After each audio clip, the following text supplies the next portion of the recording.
break in. Hey, good evening, everybody. Welcome back to our Zoom Daily with Rabbi Shlomo Schwartz to a realistic map of meaning. We're going through some real interesting material, Noahide relevant for sure. So let's just jump right in and say hello to the Rabbi. Shalom, Rabbi Schwartz. So good to be with you again. We missed you yesterday, and we hope all went well on your meeting. And we're going to turn the class over to you, sir. Thank you very much. Everything went well. It was a nice memorial for my old rabbi, and now we're back. So I'm going to share the screen. We're doing this chart, and I want to show you. I've got to move over.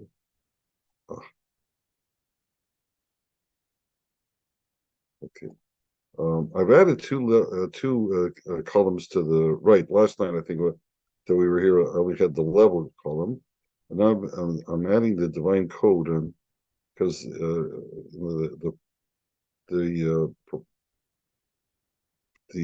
this book is quite a thick book, and it sort of documents all the details of the Noahide mitzvahs and instructions.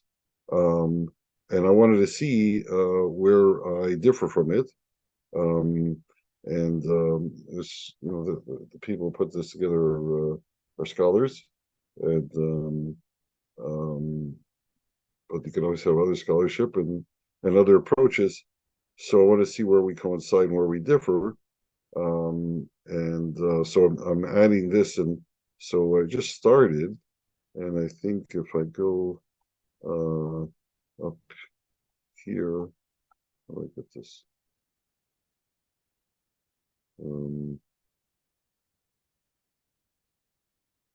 Difficult too. There you go. So over here, page 482 is in the book starts talking about Rab, and that one I just goes on for a bit. A lot of interesting. Yeah. I don't know what to do about that. So, well, oh, really? Yeah. So, are they still working on it? You mean they're adding to it?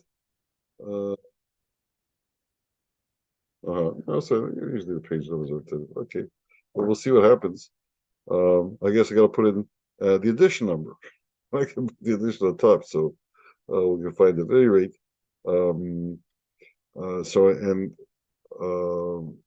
To reiterate, so that explains what the other column is. Let's see if I can get this centered a little better. Okay, and so right now we started going through. We've done this, but we're asking which ones are critical. In other words, really part of the original idea that you're stealing money, you're taking something from stealing something from the guy that he didn't want to give you, or that you're taking. Now, I think I'm going to go up here, and I want to add over here maybe in terms of the issues. Someone owns you take against his will. I'm going to add even if only for a while. Meaning sometimes people will borrow something without permission, and they go through that divine code. I noticed that is also forbidden. You're taking somebody's property, you have no permission, it's not yours to take. So and now we're going through and seeing how these instructions add on to that. Wasn't included in that because you could have weaseled out and said, well, here, for example, in wages, I didn't take anything from the guy. He worked for me. I didn't take any of his property. But now there is an amount owing. He was expecting to be paid because he's working to have a living, and so if I don't pay him on time, that's a serious breach of the deal. Now, so the way the Torah describes it, by the way, was that at the end of the day, you pay him. You got 12 hours to pay him at the end of the day. Today, when you have there, it was all day labor. Today we understand that if there's an agreement, I'll pay you every 2 weeks, or so I've even heard of one place that hired people and said we'll pay you every 2 weeks, but 2 weeks later. As long as you understand when you come into work that that's the deal, that they're going to pay you with a 2 week time delay. So that's it. Now they owe you, and when the 2 weeks is up, they owe you the money that you work for on that date, and they're in they're in violation of this mitzvah if they don't pay you on that day in those 12 hours. Now, if they do get in violation, then they continue. They they still owe you the money, but now you're going back to withholding. You're withholding the. There was a special mitzvah because we already did. Did we? No, we didn't. Yeah, here. Do not withhold payment of a debt just before. So now that the day is over, so now it's a debt. You owe him the money, and you're withholding it, so you're in violation of that. This was a new one that said that when the time comes, he worked for this, so make sure you pay him on time. It's an extra level. So I think that's critical. It's of the same nature. It fits into the pattern. And then make the payroll on time is just the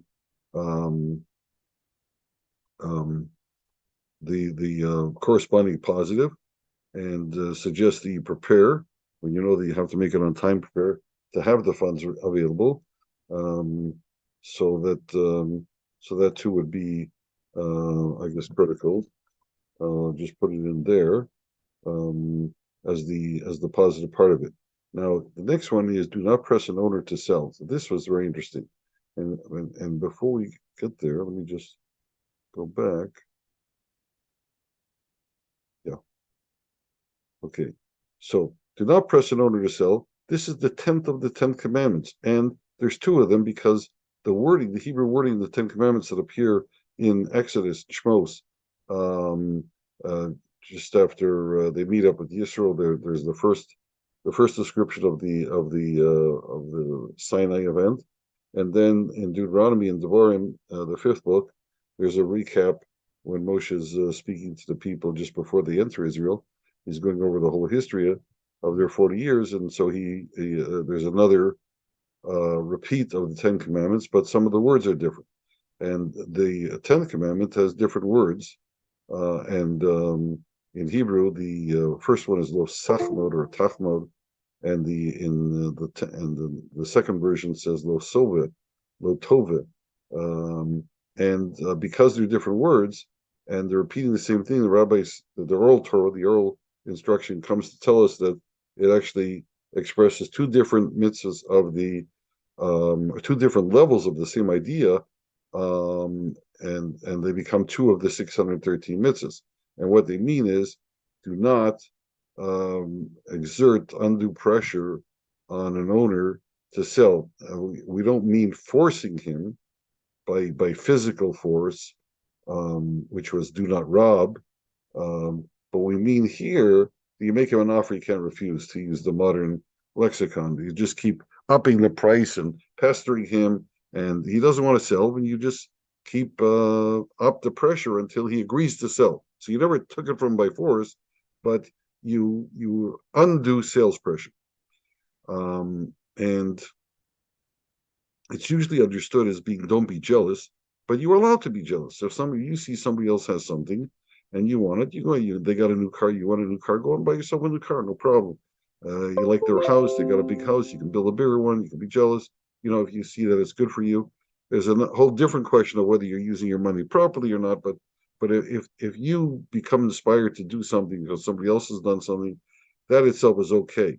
What this is talking about is trying to get exactly what they have when they don't want to sell it to you.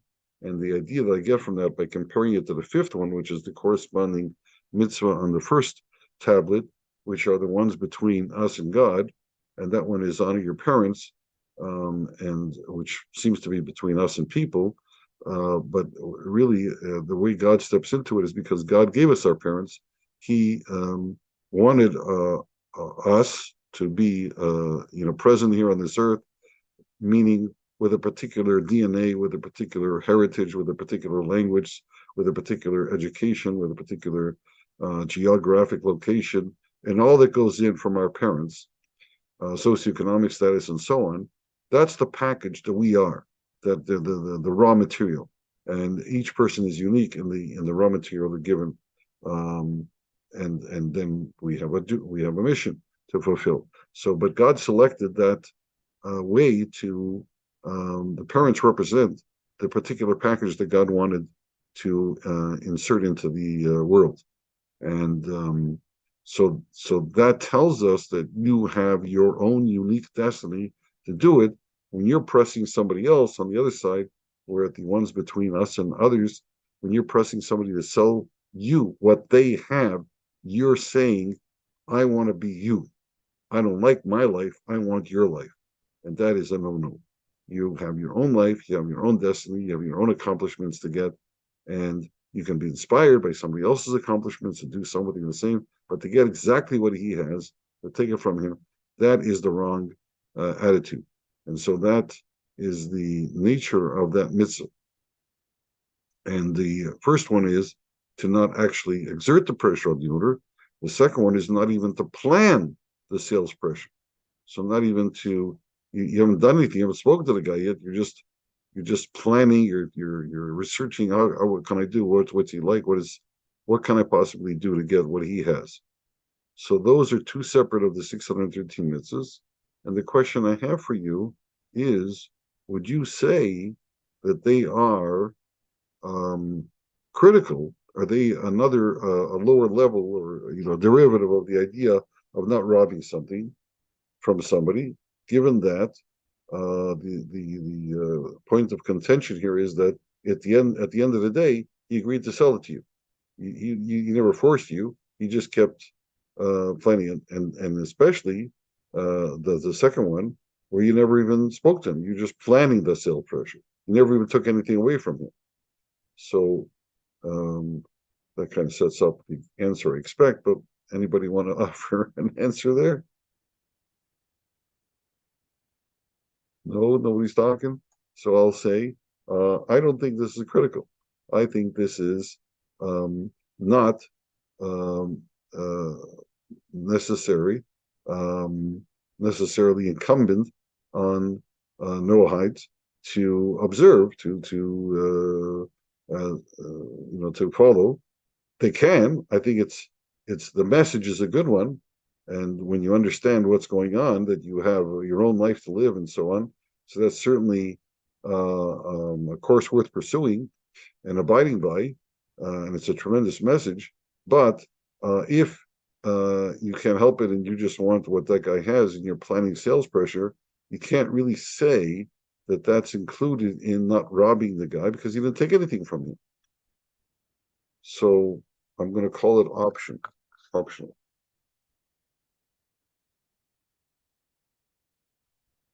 Two of them. And now we come to something that's also interesting, and that is return a lost article to its Jewish owner. Well, that's the way it's stated, but return a lost article to its owner. So what's no? Okay, let me unveil here what we had in terms of the issues.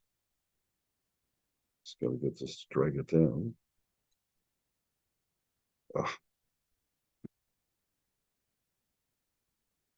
Not working very well. Oh, there you go. So there, it's usually the seller who does the sales talk and don't live someone else's life. That's kind of what I said. On this one, return a lost article. What is required to be able to do this? To return a lost article? Well, one thing is you need provable ownership. And the other thing you need is once the owner can be identified, you need the item you're dealing with to be more valuable than the cost of advertising it. So that's what's required. But you find an article. So the first thing is, can you prove ownership? There's two things in that. One is that, like Dan found $20 bills, $20 bills. That's a great example.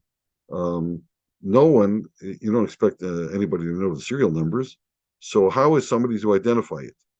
If and even if he says, yeah, I had $5 $20 bills in my pocket, okay, but It's not that unusual to have five $20 bills. Um, it's not unusual to have them folded in half. So it could be somebody else's $20. Um, so if you say what would be required in that, if you cared to announce it, let's say found money. Anybody lost money, please call to discuss. And you would say, well, what did you lose? And if he says, I lost, $20, well, then that's not what I found. If he'd have to announce, at 520s, I lost 520s. So at least that's some kind of signal that he may be the owner of that guy, but there could be other guys that lost 520s. That's one issue. Certainly he can't, his name is not on it. If it was in a wallet with his name on it, that would be different. But let's just go back to he just lost the 520s. Let's say you're convinced that, or you can't find anybody else that lost the 520s, and so you're willing to give it back to him. Is he the owner?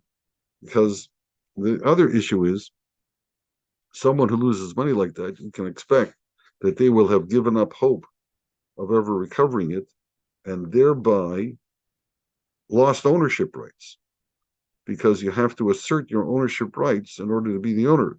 There's no tag on the article. Ownership is a function of that I acquired it by paying for it or doing something. I earned it, but now I'm also keeping it. I haven't let it go out of my rights. If I let it go out of my rights, it's no longer mine. If I throw something away, it's no longer mine. I don't, somebody doesn't have to come and pay me for it. I throw it away. So you can renounce ownership, and when you lose something, it's taken as a given. Then you realize you're not going to get that back. If some, sort of miracle happens and somebody announces it and you think you get it back, that would be unusual. You're surprised, and so are you still the owner or not? Just thinking about like sometimes you'll find, like in our building, we find a single mitten from a kid, or a pair of glasses somebody left on the thing. Those kind of things, if they can show up with the matching glove, or the prescription is theirs, so you kind of know it's theirs. So, but there's a whole question of whether they're the owner or not. That's one issue. The other issue is um, the item has to be more valuable than the cost to advertise it, if you have to advertise it.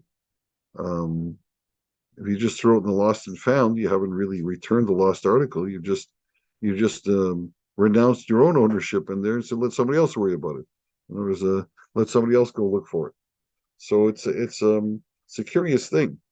And if you want to do a mitzvah, there's an idea that you have to do a mitzvah. You can't just let it happen. You have to be involved in it and doing mitzvah. You want to follow God's instructions. So there's a number of things involved here. But let's go back to the bald requirement. If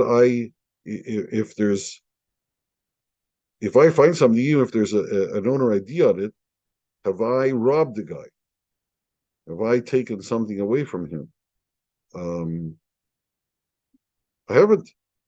And so is there a mitzvah to return it on just because of the do not rob?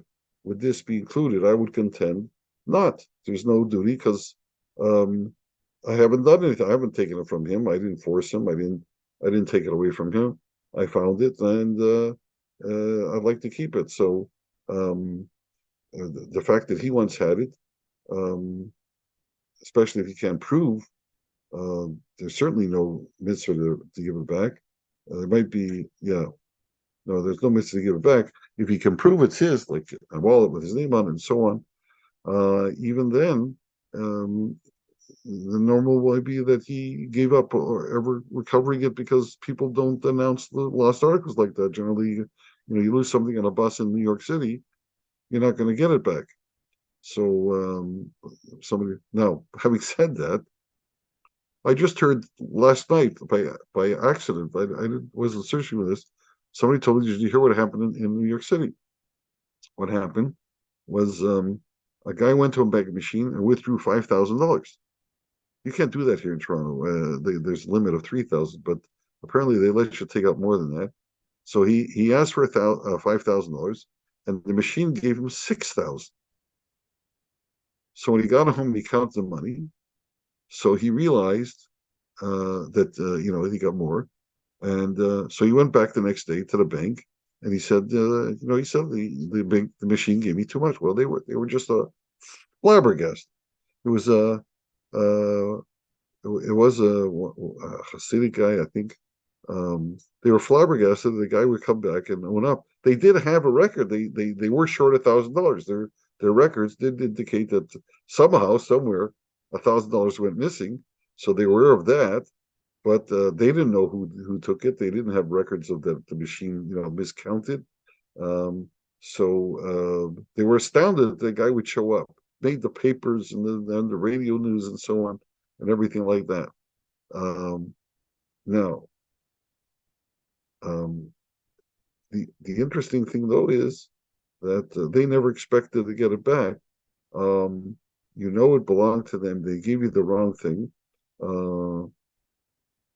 Is that maybe? And by the way, this is interesting because it falls under another one of these categories of overcharging. Did we do that? Or overcharge? We did overcharge. And the rule of overcharging is that it's 1/6. An overcharge is considered 1/6 or more. So this happened to be 1/6. So in a sense, if you ask somebody or somebody, they give you more than intended. If it's 1/6, then you have to give it back. You have to return the excess, but the sale stands. Usually, this is talking about you buy, so many pounds of goods, and the deal was, to pay $6 for it, or $5, and you paid $6, so you're entitled to get a refund of $1 when you find out that they overcharged you the price. And this thing with the money is not quite that. It's not that they overcharged, but it's similar, and it happens to be the same denomination. So in that sense, where where it came from, and there was a mistake, so it would seem that there would be proper to return the money, because you know exactly where it came from. But would it?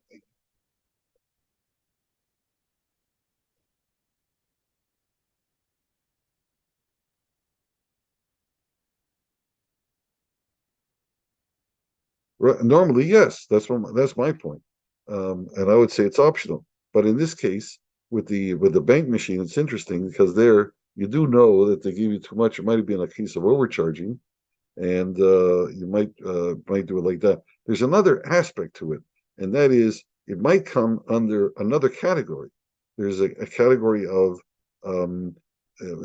sanctifying God's name. We'll see how that fits in. So when you do the right thing and people admire it and respect to say, oh, because he's God fearing, he behaves like that because he's a religious person. So that sanctifies God's name. So that's saying, Realistically, if you would complain that you got shorted 1,000, right, you should be returning it. If you tried to withdraw $5,000 and you only got 4, you'd be right, sure if the slip said 5, you'd be sure you'd be back there flashing it on the camera screen, and you'd be back there showing it. absolutely. Yeah. Well, there was another story about now that you mentioned, I remember there was a story about um, an armored car where the back door flew open and money was just pouring out, and and money was just flying on the street, and some people returned the money to the company, and some people just kept it. And one guy that returned the money, is even his own father said, he was, God gave him money, and he returned it. He's stupid. But the point is, where it came from, and so first of all, you can't say that you stole it. You didn't steal it. Can they identify it? Well, you know where it came from. They couldn't identify it if they came and they say, I got this thing, but you know that it belonged to them. Um, let's say you didn't see it fly out of the car. You just found money blowing in the street. You didn't know where it came from. You read in the paper afterwards that this happened with an armored truck, but I don't know, maybe this is somebody else dropped somebody. You don't know for a fact. This was your friend on the guy on the tube. Um, so I say it might be covered by other ideas that where you're sanctifying God's name by being super honest or super helpful. Love your neighbor like yourself is not part of this, but where we find it somewhere else. So it could be under that category. But over here, I'm going to call it optional under here. And don't forget, I'm the one that put these categories together. They're not necessarily, I stand to be corrected. Nobody else that I'm aware of has done this, and I think it's useful. But you have to make sure you're doing the right thing. So I'll put this optional too, and then we'll go to the next one. Okay, so this next one is we do not forcibly take security for a loan, and here the extra um, issue is um, you here the situation is you lent the money out. He owes you money, and and it's due. He's supposed to pay you now, and he doesn't have it. He doesn't have it. So you go to court, or you want to get something. Let's say you want to get something that you can hold. He's got an expensive watch, or he's got a fancy tablet, or what have you, and you would like to jewelry. You want to have that in your possession to make sure that he eventually pays the loan. You could have asked for something when you gave the loan in the first place, but for whatever reason, you didn't. If you ask when you first give the loan, then that's the nature of the deal you made with him. I'll give you the money if you give me the loan, if you give me the security, and that's between the two of you. But here you didn't, and now you want security. He owes you the money. So the mitzvah is you're not allowed to forcefully take a security. In other words, the guy say, I don't have it. I can't give it to you now. I get paid by work. I got to go buy groceries. I got to pay the rent. In other words, even if money's passing through his hands, he doesn't feel that he's capable of paying off your loan. So you want to grab something from him, his car keys or his wife's wedding ring, whatever it is, to make sure that you have security loan. You're not allowed to do that. You're not allowed to do that. You have to go to court and get the court to rule that you're entitled to the security. And then the court also will send someone to the person, a sheriff, and the sheriff is not allowed to go into their house either. The person is under pressure from the court to bring something out as security. And so that's the mitzvah. So there, the idea is you're not to take something to which you have a future right, because you don't have, like this is his wedding ring or his watch and so on. It's not yours. And you're sort of, it's like the borrowing without permission again, but here you have a reason to do it. So you need another mitzvah to tell you, do not go in and forcefully take something out. So I would call that critical, because it's very much like the other ones. It's just that you would seem to have a right to it, but you can't take it by force. And the next one is do not deny the return of a security item when the owner requires it. So this is an amazing detail. The Torah says that, okay, you've got the satisfaction of holding on to something as security, but if the guy actually needs it, and then there's a question of what do you call need? But if he does need it, then you have to return it to him so you can use it during that period, and then he'll give it back to you. So in other words, you've got a court order that you're entitled to hold this. He should comply, but you have to let him use it. So let's say, I don't know, there's expensive tools. Today, there's expensive tools that he uses for work. So you want the satisfaction of holding on to them. He, on the other hand, needs them to do the job. So when he comes the first thing in the morning, I go to work now, give me back my tools. Now when he comes home from work, here's the tools back. So you know you've got them. So you've got security. If I die in the middle of the night, you can sell the tools if they don't have funds from anywhere else, and you'll be able to get your money back. That's kind of the security that you have. It's as far as you can get. Here's the positive one, which is return the loan security. This is do not deny return. And so I'm saying these are all critical. And just another iteration of the level of how you go about using somebody else's property that they own. You may have a right to it of some kind, but not in the present moment. Okay, now we come to this mitzvah that I've added to the chart, and that is, I called it indulged employees. Again, I want to remind everybody that, we're out of time. Okay, so we'll stop here. I want to remind everybody, let me finish the statement, that these titles of the mitzvah are sometimes my own. I mean, there is no standard title. Some people title the mitzvah by the words in the verse that address it. For example, the paying the wages on time in the Torah is expressed on do not let it sit overnight. The wages do not let the money that you owe him for his wages sit overnight by you. The two words are lo tolin, don't let it sit overnight.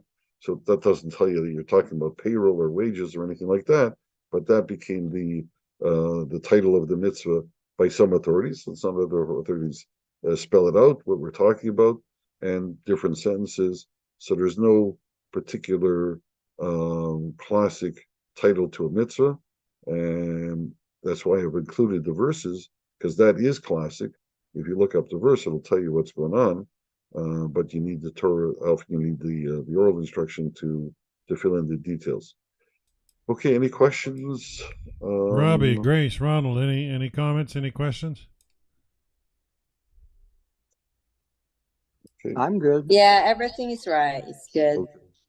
Right on. Well, Rabbi, I'm hoping you'll send me a copy of this. Oh yeah, don't you have sharing rights on that? I'll make you a share. I'll share it with you. Well, no, when you share it, you actually got to send me the No. PDF or the. Go into your drive. If you go into your drive, you have Drive, right? Google Drive, yeah. Yeah. So if I share it with your Google account. Yeah, email it to me. Yeah, then I can download it. Yeah. No, you don't have to do it. If I share it, then it shows up. If you go into your Drive, there's one of the things on the left says shared with me. Click on that and you'll find it. Rabbi, are you living in Jerusalem? No, I'm living in Toronto. I'm not far from you, Grace. I'm in Oh, Toronto. you're in Toronto? Yeah. Oh, so we can meet you then. Sure. Thanks, Rabbi. Okay. Excellent. Well, thank you so much, Rabbi. So we're going to continue from there on Sunday. Yes. All right, folks. So that's going to be our Zoom meeting for today. We will be back Sunday, 9 p.m. Eastern, 6 p.m. Pacific, for more Zoom Daily with Rabbi Shlomo Schwartz, to a realistic map of meaning. Excellent material. I think very, very applicable. Just to even think about it. And like Guri commented on YouTube, there's various circumstances out there, and just to even have these thoughts in your head when certain various circumstances pop up might cause you to do the right thing or the better thing. And I find we as people, we have a tendency sometimes to take shortcuts in life, and I think learning this material will help us make more optimal decisions with the various circumstances that we run into. And all this adds up to making the world a better place. And I think it's quite useful. So thanks for all those that joined us out there. Thanks, Rabbi, Ronald, Grace. Always good to have you guys in the Zoom meeting. And yeah, we're going to sign out for now. And we will be back on Sunday. So till then, have a wonderful Shabbat Shalom, everybody. Okay. Everybody be well. Shabbat Shalom. Thank Shabbat you in shalom. advance.